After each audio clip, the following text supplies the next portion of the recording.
أعوذ بالله من الشيطان الرجيم. بسم الله الرحمن الرحيم. Sampai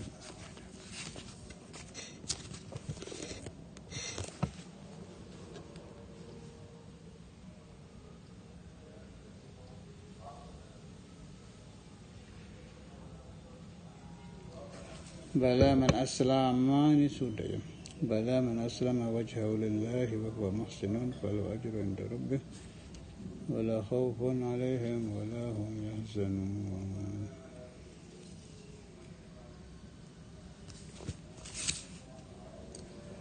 وقالت اليهود ليست النصارى على شيء وقالت النصارى ليست اليهود على شيء وهم يتلون الكتاب كذلك قال الذين لا يعلمون مثل قولهم والله يحكم بينهم يوم القيامة فيما كانوا فيه يختلفون.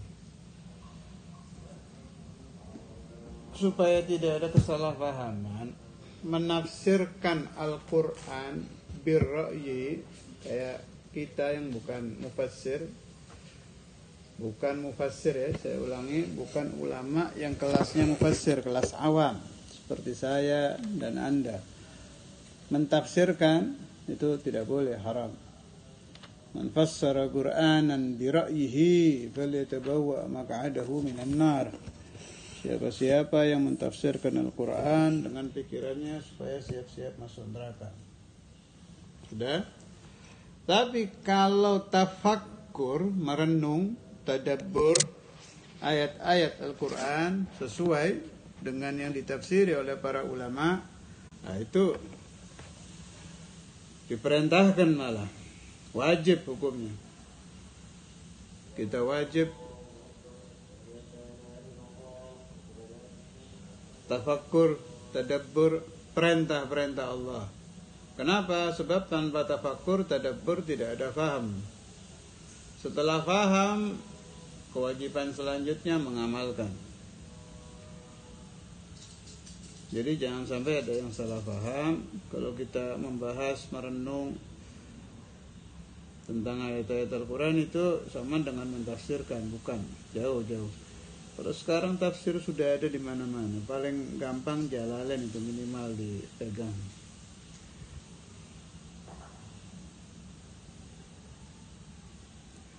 Waqala, dan berkata Yahudi, orang-orang Yahudi,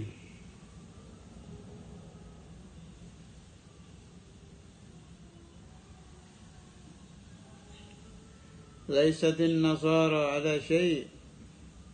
Orang-orang Nasrani itu tidak ada apa-apanya. Mereka tidak punya pegangan apa-apa.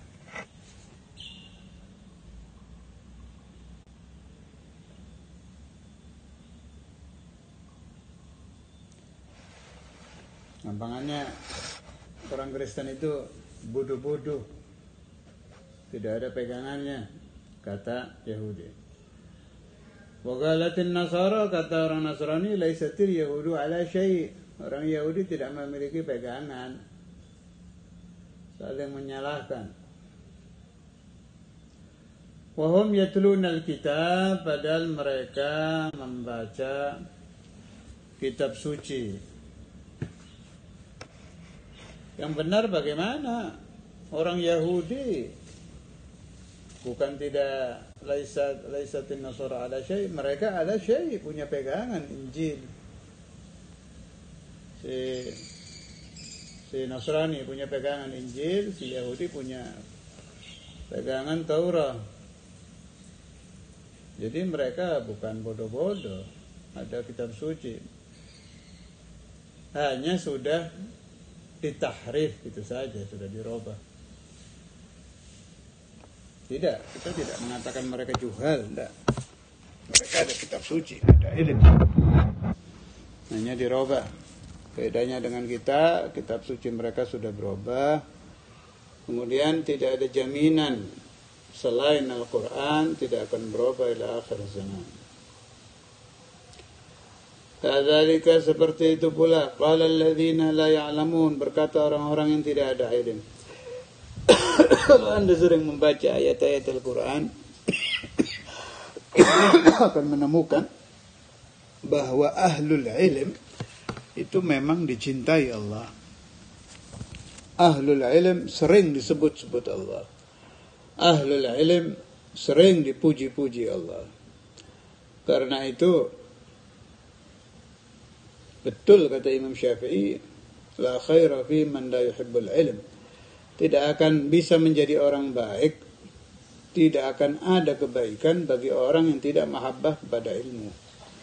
Biasanya mahabbatul ilm itu hilang dari kaum santri ini ketika mereka pulang dari pesantren, hilang sudah. Apalagi yang tidak mengajar, sudah mulai kerja, nah, ilmunya sedikit demi sedikit lupa, apalagi mahabbahnya tidak ada sudah. Nah, ini keliru ini. Keliru. Ajaran Nabi Muhammad SAW mulai orang ikut la ilaha illallah Muhammadur Rasulullah sampai mati tetap harus talabul ilmi, mencari ilmu. Kalau saya tidak habis pikir bagaimana orang berhenti talabul ilm, mahabbatul ilm, Al-Quran tidak ada habis-habisnya. Tiap hari kita baca tidak sempurna-sempurna pemahaman kita. Bagaimana kalau tidak mengamalkan ayat fala yatadabbaruna al-Quran am ala qulubin aqfaluha. Ya. Memang ilmu tidak menjamin wilayah, tidak. Tapi alim mahbub, meskipun mahbubnya jauh, dengan wali memang jauh sih, jauh. Tapi tetap mahbub, dicintai Allah ahlul ilm itu.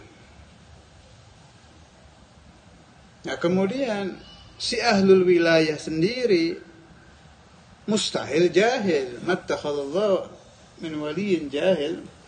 Allah Ta'ala tidak menjadikan wali itu bodoh. Bodoh dalam apa? Dalam ilm, ma'rifah billah gitu. Berarti tetap saja ilm. Justru ilmu yang dipahami ahlul wilayah itu asyraful ulum, ilmu yang paling tinggi. Jadi begini, di Zubat kan ada keterangan wal ilmu asna sairil a'mali. Amalan-amalan ibadah yang paling tinggi itu ilmu. Tidak ada bandingannya, puasa kalah, zakat kalah, haji kalah, semua kalah dengan talabul ilm. Bahkan sering saya ceritakan, pernah Rasulullah SAW memasuki satu majlis, kalau saya tidak salah masjid, yang jelas ke satu ruangan, yang satu yadhkurunallah, yang satu yatabahathuna al-ilma. Yang satu sedang zikir kepada Allah Ta'ala, satu lagi sedang mubahathatul ilm, sedang membahas ilmu. Yang didatangi Nabi yang mubahathatul ilm.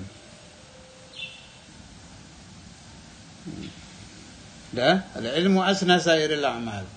Nah, kemudian asnal ulum, paling tingginya ilmu ya yang ada di wali-wali itu. Si aulia ini mengerti ilmu. Ilmu apa? Ilmul ma'rifah billah. Ini paling tinggi.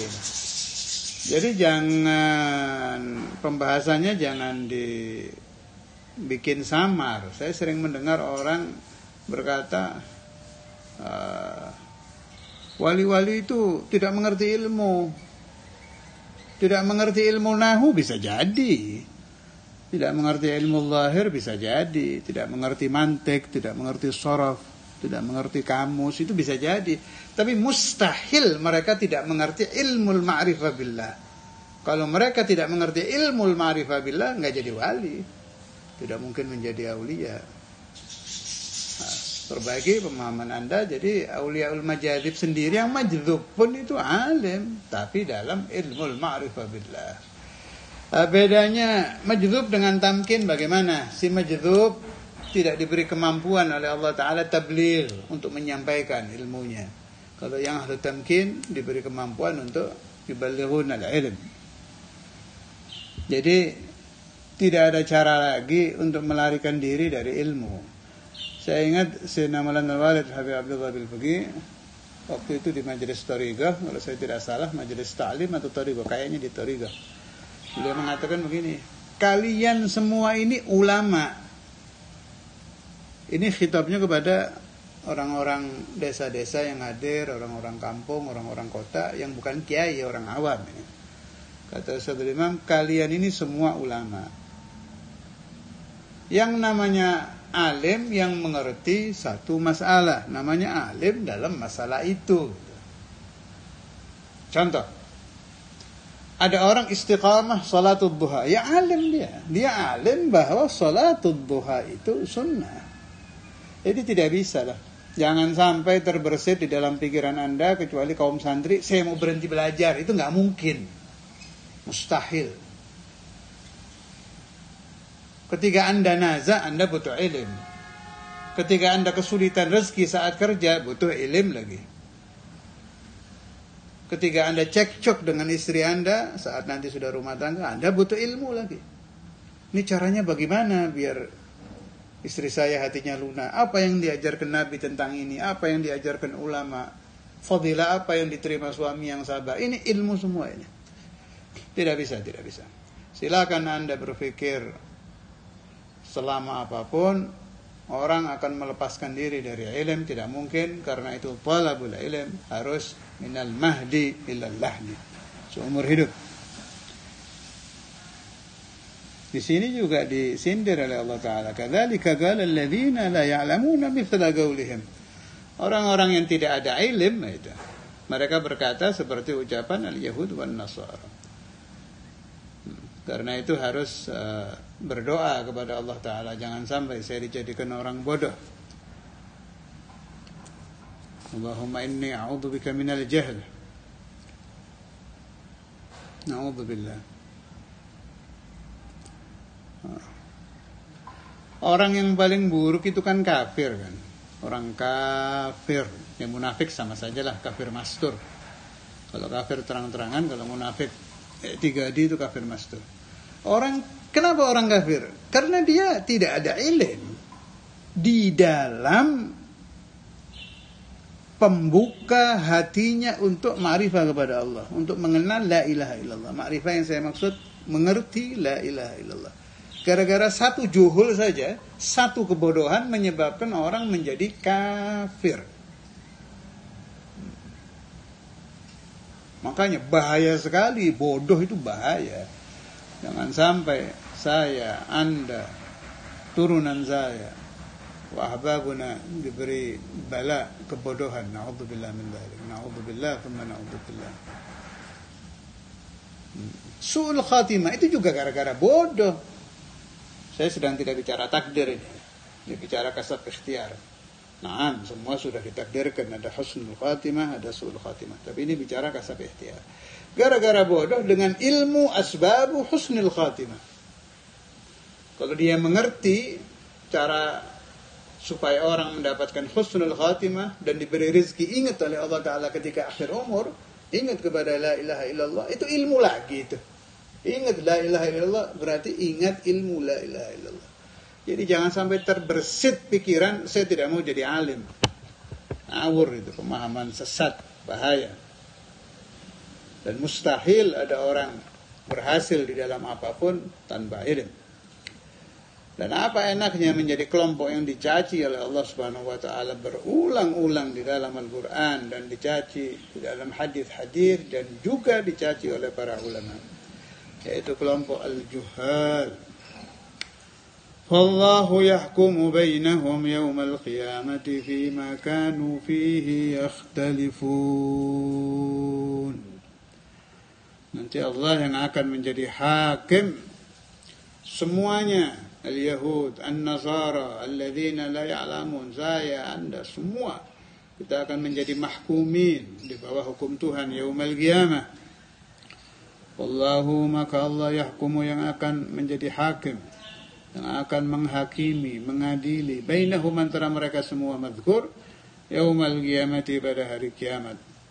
Fima kanu fihi yakhtalifun, pada apa-apa yang mereka berselisih, berbeda pendapat. Kemudian khilaf itu di dalam ilmu biasa. Tapi di dalam la ilaha illallah tidak boleh ada khilaf. Ada beberapa ilmu yang khilaf bisa dihukumi kafir. Itu saja yang nomor satu harus kita pahami itu. Kalau ilmu yang berkaitan dengan wudu, berkaitan dengan sholat, dengan jasad kita ini, mulai anggota kepala ini, rambut, muka, telinga, ini kan ada ilmunya semua. Dan ada khilafnya, kata Imam Syafi'i gini, Maliki gini, Hanafi gini, Hambali gini, Syafi'iyah gini, itu bebas. Terserah, kita ikuti mazhab kita, pelajari yang Anda inginkan. Setelah paham mazhab Anda, mau tawassuk kepada mazhab lain, boleh. Wala dharar, tidak ada bahaya di situ. Begitu juga begitu ke bagian badan yang lain, tangan, kaki, la dharar. Tapi ilmu yang berhubungan dengan pemahaman la ilaha illallah dan pemahaman Muhammad Rasulullah tidak boleh yakhtalifun, bahaya ini. Begitu ada khilaf, Anda menjadi mahkum, dihukumi kafir. Nah, ilmu seperti ini harus didahulukan pemahamannya. Tidak banyak. Silakan baca Aqidatul Awam juga cukup, asal paham betul. Tidak boleh ada khilafiyah di dalam hati kita. Allah ada apa tidak? Nabi Muhammad pernah bohong apa tidak? Sekali saja seumur hidup beliau, pernah nggak? Terpaksa mungkin. Nah, ini bahaya ini. Tidak boleh ada khilaf di dalam hati, tidak boleh ada khilaf yang Anda ikuti. Sebab kalau ada orang yang khilafiyah tentang la ilaha illallah dan tentang Muhammad Rasulullah, kita pastikan pasti dia kafir, pasti sudah. Atau kafir mastur. Atau orang tidak beragama. Sebab di dalam masalah ini sepakat ahlul ilmi mulai zaman, bahkan mulai zaman Nabi Adam. Bukan hanya mulai zaman Nabi Muhammad. Nabi Adam sendiri itu ilmunya, pemahamannya la ilaha illallah dengan saya dan Anda sama. Sebab di sini tidak boleh yakhtalifun, tidak ada khilaf di sini. 124.000 nabi, 313 rasul, 124.000 awliya fi kulli zaman, ahlul ilm zahir, ahlul ilm batin, dari zaman ke zaman, jilan ba'da jil, pemahamannya tentang la ilaha illallah dan Muhammad Rasulullah bila khilaf. Dan tidak boleh ada khilafiyah di sini. Jelas di dalam zaman Nabi Adam yang menjadi utusan Allah, ada qaul bahwa Nabi Adam Rasul, ada yang bilang Nabi saja, itu biasa. Ada. Tapi bukan di dalam nubuahnya ada khilaf, tidak ada khilaf. Yang saya artikan di dalam pemahaman nubuah, pemahaman risalah, pemahaman uluhiyah itu satu. Kalau Nabi Adam ditanya, apakah Nabi Nuh itu Rasulullah? Pasti beliau menjawab Rasulullah. Itu cucu saya menjadi Rasul. Kalau ditanya Nabi Isa itu utusan Allah, pasti Nabi Adam menjawab Rasulullah, cucu saya itu. Nabi Muhammad juga Rasulullah, cucu saya. Sama pemahamannya. Allah yang difaham Nabi Adam dengan yang difaham Nabi Muhammad dengan yang difahami kita sama. Tidak yakhtalifu bila khilaf. Dan tidak boleh ada khilafiyah di situ. Dan kita beruntung bahwa kita menjadi satu dengan orang-orang suci yang saya sebutkan tadi di dalam memahami tentang la ilaha illallah Muhammadur Rasulullah. Walhamdulillah ala dzalik. Sampai kata Imam Sanusi, kalau saya tidak salah ingat itu di pinggir Dasuki saya pernah baca itu. Kalau ada seseorang yang telah diberi rezeki oleh Allah Subhanahu wa taala untuk mempelajari la ilaha illallah, memahami la ilaha illallah, menemukan guru yang mengajarkan la ilaha illallah, maka wajib dia bersyukur kepada Allah Ta'ala ana al-lail wa atrafan nahar, sepanjang malam, sepanjang siang harus dia isi hidupnya dengan berterima kasih kepada Allah karena Allah menjadikan dia masuk di dalam kelompok orang-orang yang diberi pemahaman la ilaha illallah Muhammad Rasulullah. Sebab kata beliau masih di kitab itu, tidak semua orang diberi rezeki ini. Hurida, kadang ada orang yang diusir daripada mempelajari la ilaha illallah dan memahami la ilaha illallah. Malah di situ dibilang oleh beliau, katsirun, banyak orang yang terusir dari pemahaman ini. Tidak diberi rezeki. Memang betul kata ulama dan aulia bahwa Allah itu sebetulnya kalau orang mau tafakur, dia akan memahami Allah, menemukan bimakna memahami Allah Ta'ala kapan saja. Ajaib takdir Allah itu. Kadang ada orang dia hidup di tempat orang yang mengerti tauhid, mengerti mazhab Syafi'i, mengerti hadis, mengerti ayatullah, hatinya tidak terbuka. Jangankan memahami atau futuh, mempelajari saja tidak. Bahasa lainnya ada orang duduk di pesantren, gurunya ada, kitabnya ada, tapi hatinya tidak terbuka, tidak ada kerinduan ingin memahami itu. Tidak ada keinginan. Dia bangun-bangun, makan-makan, tidur, bangun lagi, kamar mandi. Hidupnya seperti haiwan, seperti binatang. Hanya bangun, makan, berak, tidur lagi, terus begitu. Maka saya katakan dia masuk di kelompok yang sama dengan al-hayawanat. Na'udzubillah min dzalik. Jangan Anda mengira bahwa orang kalau di dalam pesantren menghadiri majlis di dalam masjid, dia adalah ahlul majlis. Belum tentu. Ada Allah di sini yang menciptakan. Yaftahu fulanan wa yahjubu fulanan. Kadang hatinya fulan dibuka untuk memahami, mencintai, merindukan, mempelajari sampai futuh. Yang ini sampai bertahun-tahun tetap tertutup. Memang Allah Ta'ala yang yastur. Na'udzubillah min dzalik. Mudah-mudahan saya dan Anda wa jami'ul ahbab dijadikan ahlul futuh wa ahlul munuh wa ahlul rusuh, dan diberi salahul galab wal jasad wal ruh, sehingga bukan hanya badan kita yang duduk di masjid, di musola, di pesantren, tapi hati kita juga didudukkan oleh Allah Ta'ala, dibuka memahami la ilaha illallah Muhammadur Rasulullah ala hadhihi niyyah wa kulli niyyatin salihah wa ila hadratin Nabi Muhammad sallallahu alaihi wasallam jami'a khulafa'i al-Fatihah.